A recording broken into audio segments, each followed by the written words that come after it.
morning. I hope you all are well. Let's today start a new topic. We will do few MCQ questions of the topic cost of capital or weighted average cost of capital in section B of part 2 of USACMA. So let's see, these are the questions which are very important type of questions and may come in exam. So let's see. Question number first. Jack machine is planning planning an expansion program. Estimated cost is 100 million. Okay, first thing is Jack machine is planning an expansion program. Estimated cost is 100 million and is going to raise fund according to the target capital. Okay, target capital structure. According to target capital structure, it is going to raise capital. What is the target capital structure? Debt is 0.3%, preference stock is 0.24%, equity is 0.46%. Okay. Kelly had net income available to common shareholder. We are given net income available is 184 billion, and the last year of which 75% was paid as dividend. Okay, as dividend it was paid in the last year. 75% of this, 75% of 184 was paid as dividend, and additional data is also given. We can see additional data. What are the additional data? Before tax cost of capital is estimated to be 12%. Cost of capital is before tax. Okay, we have to remember this term. Before tax is 12%. Then market yield of preferred stock is 12%. Okay, and the after tax cost of common stock is 16%. So what is Kelly weighted average cost of capital? We know that for calculating weighted average cost of capital, what we do, we take the source of finance, like first is debt. Okay, debt, then preference share, and then third is equity. Okay. Okay, in this, first we will take the cost of finance and we will multiply it with weight, relevant weight. Okay, so we will get the answer. So first of all is debt. What is cost of capital of debt? So we can calculate the cost of capital of debt is given 11%. 11% is before tax. So after tax, how much it will be? 1 minus tax 1 minus t. Okay, so 11% into 1 minus tax is 40%. So 0.40. If you multiply this, what we will got? 11 into 0.6, that is equal to 6.6%. So cost of capital is 6.6% for cost of finance is 6.6%. Okay, and now preference share. For market yield of preference share is already given in the question, that is 12%. 12%. Okay, it's 12%. Already given 12%. We'll multiply it with its relevant weight, and for equity shareholder, the cost of equity is 16%. Now the next thing which we have to find out is the relevant weight, which is already given in the question. First is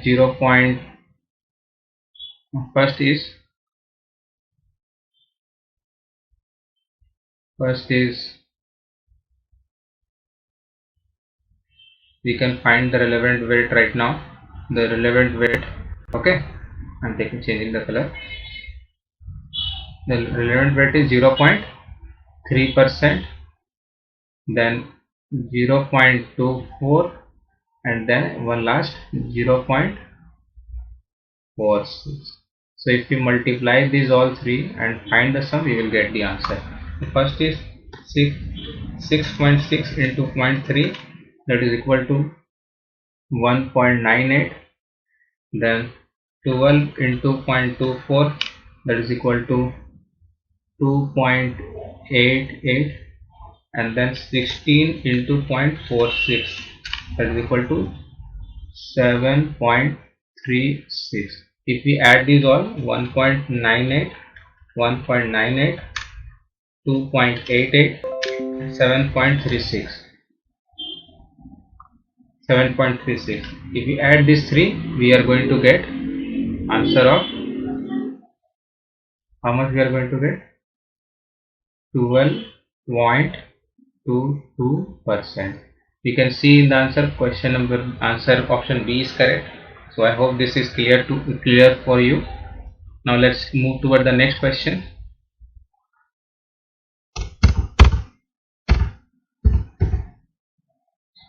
Let's move toward next question. The question is mixed of wait for a while. Question is mixed of how to classify this. Sorry for inconvenience. Yes, question number 2. Let's see the question number 2. Question number 2 is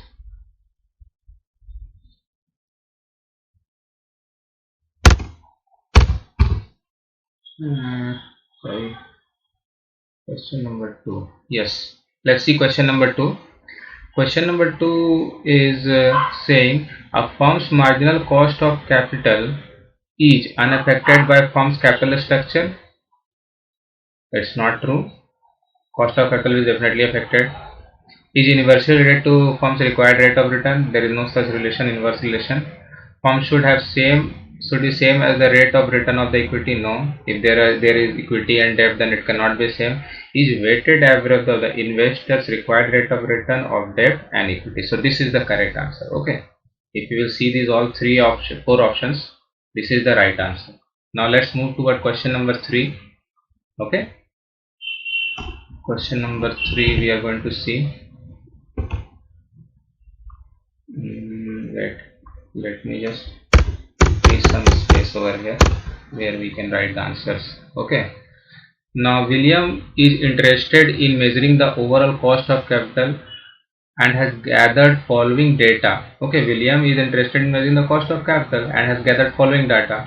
Data are as follow. Under the term described follow, the company can sell a limited amount of all the instrument. Okay, under the term, whatever term is given there, on the basis of that term, they can sell a limited amount of instrument. So what are the things given further? Let's see. William can raise cash by selling 1,008% 20-year bond. Okay, William can raise cash by selling bond 20-year bond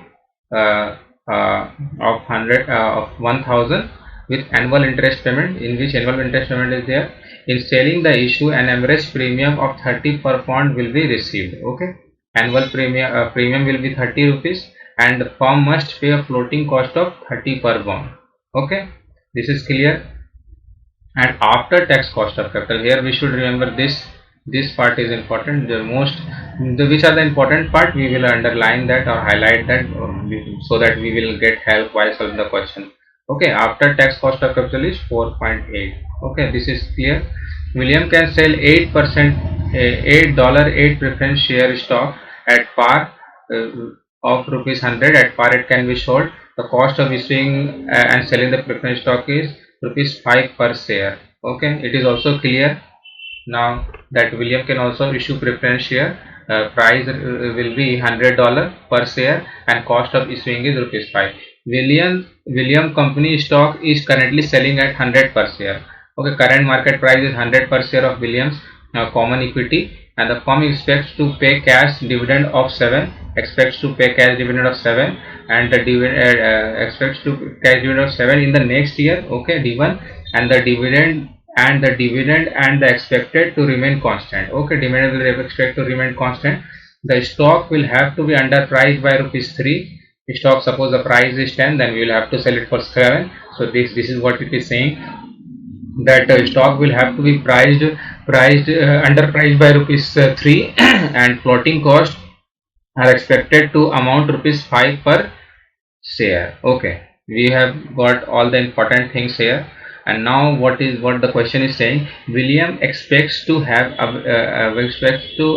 availability of 100,000 retained earning. So William has retained earning of 100,000. Once this retained earning is exhausted, William will use the common stock for equity financing. Okay, So for equity financing, what we are being said that we have already the reserve of 100,000, and if we need more than 100,000, then only we will issue equity. The capital structure that William would like to use for future financing is given over here. They will have a capital structure like this: long term bond will be 30%, preference stock will be 30%, and common stock will be 50%. Okay, if the William needs total 200,000, then firm's weighted average cost of capital will be, okay, we have to calculate the weighted average cost of capital. Okay, this is not a very difficult question. As far as we can read the question, we have been given that interested to calculate the William interested to calculate the optimum capital structure, and it has given three sources of finance: bond, preference share, and stock. Okay, it's four sources of finance: stock, and even reserve and surplus. So okay, so first of all we should see that how much we have to issue equity share. Okay, equity share, we need total fund of how much total fund we are needed. We need total financing of $200,000. Okay, we need total financing of 200,000, out of which equity financing is 50%. Okay, so out of 200,000 dollar, 100,000 should be financed from equity. Okay, equity. And we have already been said in the question that if we need equity, if we need to issue fresh equity share, then we'll have to see first that how much total requirement is there. Total requirement is 100,000. Then out of this 100,000, how much reserve we can use, and even after the use of reserve, we need additional fund from equity, then only we will issue equity share. Okay, so here we know that we need overall 100,000, and we already have a reserve of 100,000. So we need the funding from equity by of rupees of dollar 100,000, and we already have reserve of 100,000. Okay, we already have reserve of 100,000. So fresh equity issue will be nil. Okay, we do not require to issue equity share. Okay, this is very clear. Now first of all, now we need to calculate the weighted average cost of capital. So for calculating the weighted average cost of capital, we should first calculate the cost of finance of all these sources. There are three sources. We can see, one is bond, second is preference share, third is common stock, and fourth is reserve and surplus. Okay, so now let's calculate its cost of capital, cost of financing first. Let's see the bond first. For bond, it is already given that after tax cost of fund is 4.8%. So we'll just write it as given in the question. Cost of finance is 4.8%. Now preference share. For preference share, what they are saying, that William can sell $8 preference share at par value of 8, and the cost of issuing and selling preference stock is expected to be 5%. Okay, so we can see that wait for a while. Yeah. So as I was saying that $8, say $8, here it is 8%. I think there is a mistake in this question. Here it should be 8% preference share at par. Okay, so that they are saying that they can sell a 8% preference share at par. Okay, for which they have to pay dividend of 8%, means $8. Okay, and into 100 we will do. And how much net proceed we are going to get?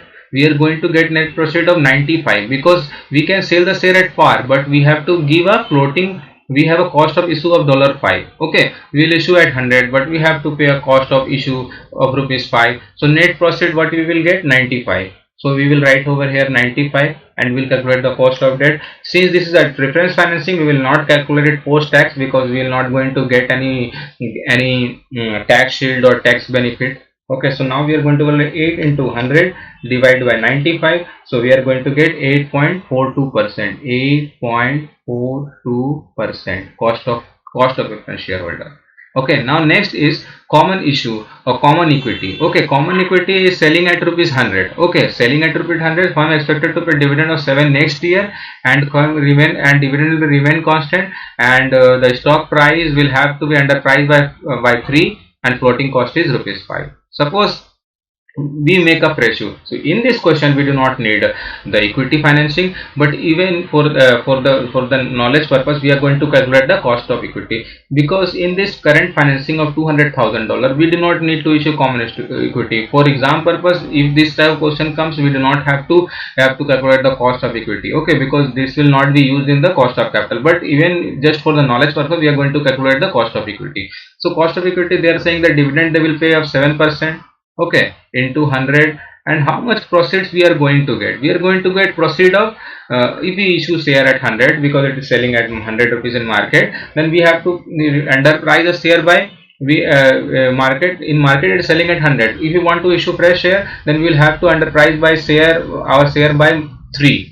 Okay, so we will write 100 minus underprice by 3, and we will have to be floating cost of 5. Okay, so net we are going to get 92.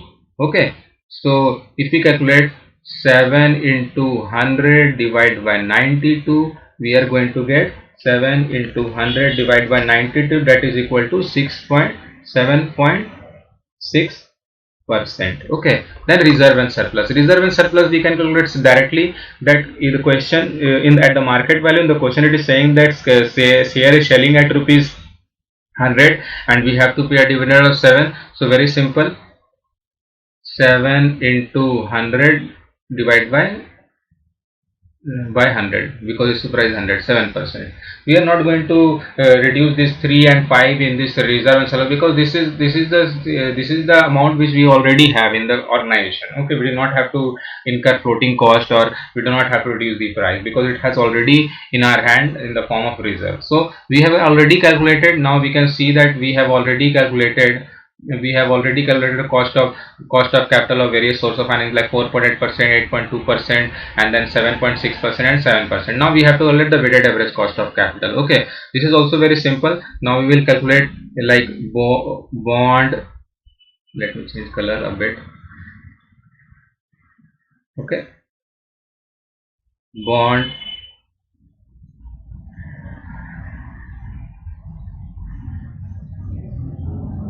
yes, bond. Okay, then preference share, then equity. Equity we will not use over here, so should eliminate, because we do not require additional, the fund which we are required can be managed through reserve only, and other two source of finance. Equity is not required, reserve is required. So we, first of all, we should write the cost of capital 4.8% into preference share 8.42% into, and reserve 7% into, and now we will take relevant weight. Relevant weight is what? Long term 0.3%, 30%, so 0.30, then preference share 0.2, and equity 0.5. So we will calculate now the cost of capital. 4.8 into 0.3, that is equal to 1.44. okay, 1.44. Let's write it clearly. Okay, I was writing, yes, 1.44. Then the next one is 8.42 into 0.20 is equal to 1.684, and then the 7 into 0.5, that is equal to 3.5. If we add these all, 1.44, 1.684, and then 3.5, then we are going to get overall cost of capital is equal to 6.62%. okay, so see, 6.6, 2.2, 6.9, 4.2, and 6.6. so this is almost close to the answer we have got. So this is the correct answer. Okay, this is the correct answer. So this is also clear, I hope. Now let's move toward the next question. Which of the following factor might cause a firm to increase the debt in the financial structure? In which case or which condition the firm will try to increase the debt in the financial structure or in the capital structure? So let's see the four options. The increase in the corporate tax rate. The second is the increase in the federal fund rate. Increase in the price earning ratio. Increase in the economic uncertainty. When there will be economic security, they will not use debt financing. Increase in the pricing ratio is related to calculation of price. Increase in the federal fund rate is related to risk-free return somewhere, and increase in the corporate tax rate. Yes, if there is an increment in the corporate tax rate, what will the effect in the overall cost of capital of the firm? Yeah, let me tell you. If there is an increase in the cost of corporate tax rate, then the cost of debt will be reduced because we are going to get more tax benefit. Cost of debt will be lower. So if cost of debt will be lower, overall cost of firm will be lower. So this is the correct answer. Okay. Now let's move toward the next question. Which of the following situation will promote the issuance of debt as opposed to equity? In which case we will issue more debt than equity. Let's see the in the next time raise of external capital. Okay, so higher effective tax rate, break even point, low fixed charge coverage, significant percentage of assets under lease. Significant percentage of assets under lease is not relevant because if there is a significant percentage of lease, then they will have to pay extra lease rental. This is not relevant. It will not affect. Low fixed charge coverage. This is not there. Break-even point is also not related to it. High tax rate. Whenever there will be high tax rate, high tax rate, high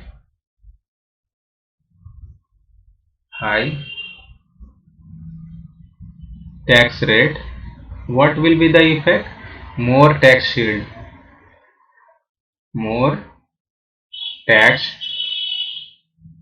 If more tax shield, then क्या होगा? What is the result?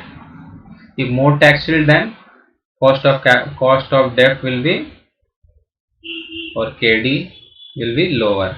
Okay. Now let's move toward question number 6. A firm is seeking to optimize the capital budget.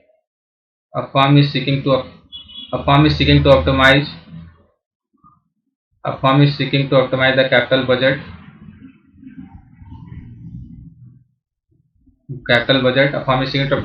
budget and has calculated its marginal cost of capital and projected rate of return on several potential projects. Say a company wants to optimize capital budget, optimize its capital budget, and has calculated marginal cost of capital and the projected rate of return on several potential projects. So it has done two things: evaluate the marginal cost of capital of the firm and the projected return from the firm or from the various projects which it can start. So optimum capital budget is determined by which of the following optimum capital option we can optimize the overall cost of capital, or we can optimize the capital budget. Let's see the option. Accept all the potential project with projected rate of return lower than the highest marginal cost of capital. It is saying accept all those projects where projected rate of return is lower than the marginal cost of capital. When the return from the project will be lower than the expected return, then it will reduce the investor's wealth. So this is not correct answer. Calculating a point at which marginal cost of capital meets the projected rate of return, assuming that most profitable project accepted first. This is not the way we do it. Accept all the potential project with projected rate of return exceeding the lower marginal cost of capital. Yes, this is right, because if we are not we are having option to select more than one project, then we will accept all those projects where we are getting return more than our cost of capital, our overall cost of capital of the firm. Okay, so marginal cost of capital. If the marginal cost of capital of the firm is less than the return which we are getting from the project, then we are definitely going to accept that project. If provided we are having enough capital, or there is no constraint in infusion of the new additional fund. Okay, there is no lack of fund. Calculation, let's see the point D. We have to read the point D also. Calculate the point at which the average minimum cost meets the average projected return of the cost, assuming that large projects are expected first. No, it's not like that. So seeing these all four options, I can tell you that this is the correct answer, C. Okay, where we will accept all the project where the return from the project is greater than lower marginal cost of capital of the firm. Now let's move toward question number 7. Question number 7 is inert incorporation is considering the capital structure. Considering the capital structure is given below. Okay, inert incorporation's current capital structure is given below. Okay, current capital structure has been given. This structure is optimal and company wishes to maintain it. Okay, company has optimum capital structure which is given below and company wants to maintain it. Inner management planning to build 75 million dollar facility, wants to start a 75 million dollar facility. Okay, 75 million dollar facility it wants to start, and that will be financed according to the desired capital. What is the desired capital? This is the desired capital structure. Okay, and the currently 15 million of the cash is available. We have said that we have 15 million of cash available, and the percentage of 75% that will come, the percentage of 75 million that will come from new issue of the common stock. Okay, so let's solve this question. First of all, we should know that total requirement is 75 million dollar. 75 million dollar. We already have cash of 15 million dollar. So fresh issue of fresh external source of funding will be for only 60 million dollar. Okay, now out of this 60 million we have to maintain common equity of 70%. Okay, so out of this 60 million there will be three things. Okay, 70% will be equity, 5% will be preference, and 25% will be debt. Okay, so see, if we calculate a fresh issue, then 60 million into 70%, how much is that? 60 into 70%, that is equal to 42 million. 42 million will be fresh issue. Okay, so it is asking, question is asking that what percentage of new common stock will be of total funding. Okay, total financing, total project, means saying the percentage of 75 million that will come from fresh issue. Fresh issue is the fresh issue is 42 million. 42 million is fresh issue into 100 divided by 75 million. How much is that percentage? 42 into 100 divided by 75 million, that is 56%. I hope 56% is correct. I think it is correct. Okay, so this is 56% is correct, option D. Now let's move toward question number 8. Question number 8 is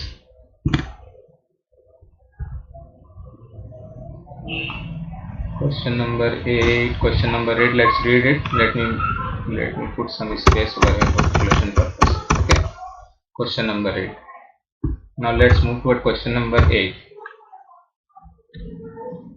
Valley's new financing will be in the proportion of the market value of its present financing. Okay, Valley's new financing will be in the proportion of market value of its present financing. Whatever is the present financing, in that market value we will have the overall next financing. Okay, in what proportion they are having financing, in the same proportion we are going to make fresh financing. Okay, the book value is given below. Long term bond 7,000, preference stock 100,000, omitted 100,000, 1,000, common stock is 7,000. Firm's bond are currently selling at 80%. Okay, whatever is the book value, the current market value of the bond is 80% of the book value. Okay, if the book value is 100, then current value is 80, which we can understand from this line. Okay, generating a current yield of 9%. Okay, that is also clear. Now, and corporate tax rate is 40%. Preference stock is selling at par, whatever is the whatever price is given over here, the same book value. Okay, and dividend is 6%. The common stock market value, the common stock has current value of 40 and expected to pay dividend of 1.2% dividend in this fiscal year.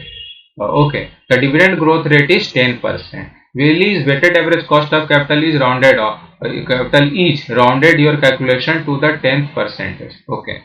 So we will do it very simple is there. First of all, we will have to calculate the way. First of all, we have to calculate the cost of capital of each source of finance, and then we will calculate the relevant weight. Here we should remember that weight we will calculate on the basis of market value. So first of all, let's calculate the cost of capital. There are three sources of financing.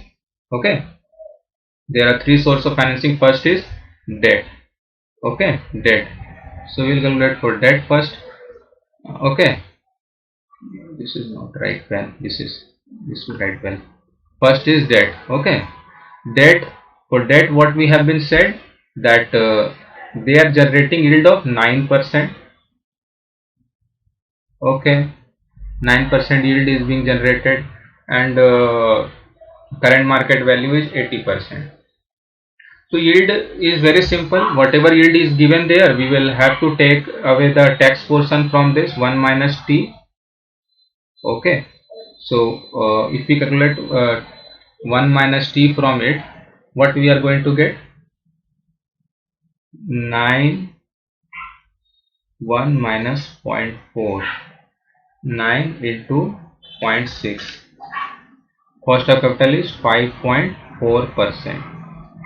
Cost of debt is 5.4% for debt. Okay, now for preference, what we are said that preference we did set for 6% dividend, 6% dividend, and selling at par. Sorry, preference stock is selling preference stock is selling at its par value and pays a dividend of 6%. Okay, so here we do not have to do anything because 6% is already given. Okay, and it's selling at par. 100 per share is 1000 per share is price, and 6% dividend. So cost of preference shareholder is 6. Okay, now let's come toward equity. Equity, what they are saying currently, common stock of the current market value is 40. Okay, current market value is 40 and pays dividend of 1.4. Okay, and growth is 10%. So we will calculate the cost of equity in the simple manner. 1.2 is dividend. First we will use the Gordon model. You know the Gordon model. Gordon model is very simple. We will take what? We will take D1 divided by P0 plus growth. Okay. So D we write in a capital letter. Okay. So let's write D1 over here. So D1 is already given 1.2 dividend, market price is 40% plus growth is 10%. Okay, so if we calculate this, 1.2 into 100 divided by 40 plus 10 is equal to overall 13%. Cost of debt is 13. Cost of capital is 13%. So from this till now we have already calculated cost. Okay, so we will calculate the weightage. So what is the weight of debenture? Okay, debenture is, we will calculate it in only omitting 3 zeros. Okay, for the age of calculation. Okay, so for bond, they are saying that long term bond is valued at 70%. 70% of the bond is valued at 80% of the book value. Here they are saying that bond is being valued at 80% of the book value. 80% of the book value. So 80% of the book value, how we will calculate? Let's see. 80% of the book value. The current book value is 700,000 and we will calculate 80% of it. So it is 5600. Okay, for debenture. Now for equity shareholder, they are saying that equity shareholder are preference shareholder. For preference shareholder, they are being sold at par. So we will not. Preference shareholder is selling at par into 100% is equal to this, and equity shareholder, so common shareholder equity. For equity, what they are saying, for equity, what question has told us? That question has told us that current market value is 40 rupees. So 200 shares are there, 200 shares, and market value is 40. If we multiply this to 200 into 40, we are going to get 800. So total, if we add these all 5600, 1000 and 8000, we are going to get 14600. 14600. This is 4. Okay, this is not 9. This is 4. Let me write it properly. 14. Okay. So what is the weightage? Relevant weight. What is the relevant weight? 5600 divided by 1460. That is equal to 0.383. 1000 divided by 1460. That is equal to 0.068. And then 8000 divided by 1460. That is equal to 0.548. So we have got this relevant weight, and now we will multiply. This is the weight, and we will rate. Rate is what? Debt. For debt 5.4. For debt 5.4. 5.4 debt.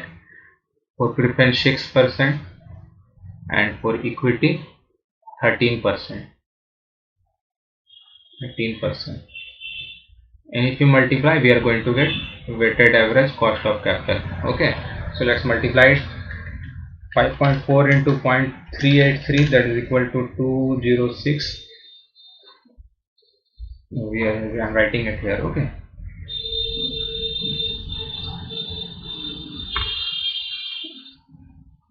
debt, preference, equity. For equity 2.06, and for preference shareholder 0.068 into 6, that is equal to 4.408, and for preference 0.548 into 13, that is equal to 7.124. Now we will add this 2.06, 0.408, 7.124, that is equal to 9.59, approximately 9.6. So this is the correct answer. Okay, B. Now let's move toward question number 9. I hope this is clear to you all, friends. Now let's do question number 9. Let me clear some space for it. Angela company having capital structure consists of entire long-term debt and common equity. So there is a company and called Angela company, and it consists of long-term debt and common equity. Okay, long-term debt and common equity. These two things are there in it. The cost of capital of the each component is given below. For cost of debt 8% and equity is 15%. Angela pays tax rate of 40% and weighted average cost of capital is 1.4. What is the portion of the company's capital structure that is in long term debt? So there is question is saying that there are two components in it. Okay, there are two components. One is debt, other is equity. Okay, now we have to calculate what portion of this overall is debt. Okay, suppose this is a big pie, and this is this is debt, this is equity. So saying what is the overall percentage of debt in this question. So let's solve it. It's not very difficult, I think. Now let's first of all calculate the cost of debt. Okay, cost of debt we will calculate. That question cost of the interest rate percentage of debt is 8%, and we have said that we have tax rate of 40%.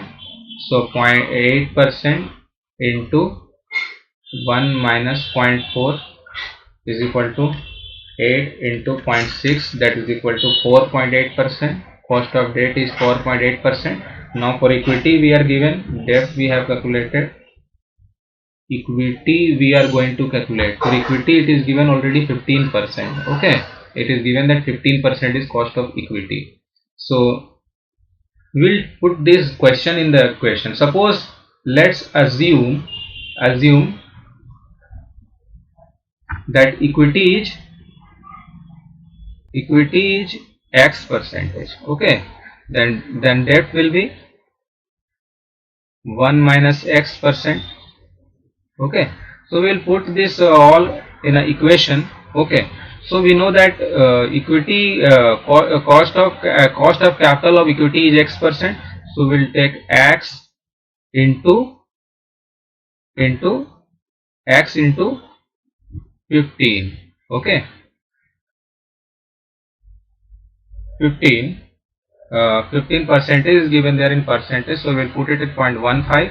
Okay, plus debt is given 4.8, 0.4.8 na. So we'll take equity is given there. So equity is 4.8. So 0.48 into 1 minus x is equal to overall cost of capital. Overall cost of capital is 10.41. Okay, so now we will solve this equation. 1.15x plus 0.48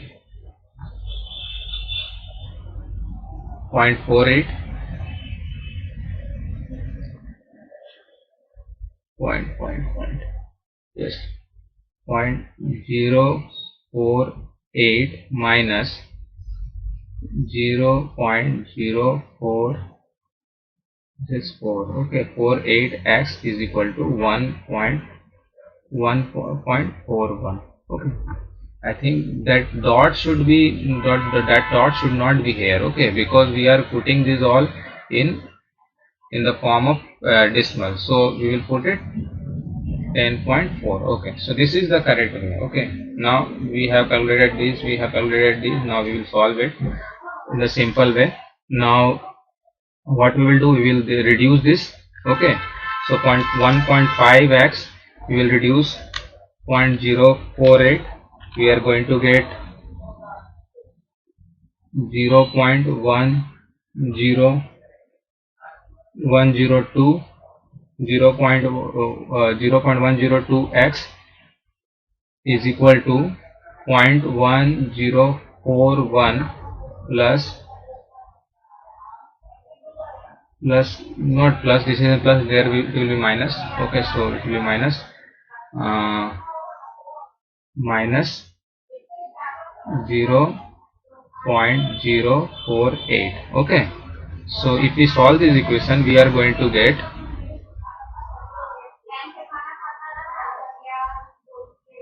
okay, so 0.1041 minus 0.048, we are going to get 0.561 is equal to 0.102x. so x will be 0.0561 divided by 0.1021. So 54x is equal to 0.5494 is equal to 54.94%. So x is what? Equity. So we will calculate debt. 100 minus 5494. How much we are going to get? 100 minus 5494. We are going to get 45.06%. So we will see, is there any 45%? We haven't asked that. So this is the right answer, 45. Okay. So we have solved this in a very simple way. Now let's move toward question number 9. Roger Incorporation operates a chain of restaurants located in Southeast. The company has steadily grown into a question is saying that there is an organization called Roger Incorporation. It has a chain of restaurant and it's growing very well. Okay, it has 48 restaurants. Board of Director recently approved the large scale remodeling. Okay, remodeling has been approved in the board of director meeting of board of director. Company is now considered two financing alternative. Okay, first alternative, bond that will yield 9% annual rate and would fetch 1.9 million. First, preference stock that will steady 6% rate of study preference stock that will that will be stated at 6% rate and will 4.8 million, and for floating cost will be 4%. Common stock that would yield 24 million and floating cost is 5. And then the second alternative. This is the second alternative. First alternative we have already read. Now we are reading the second alternative. Second alternative. It would consist of public offering of the bond that would have 11% effective annual rate.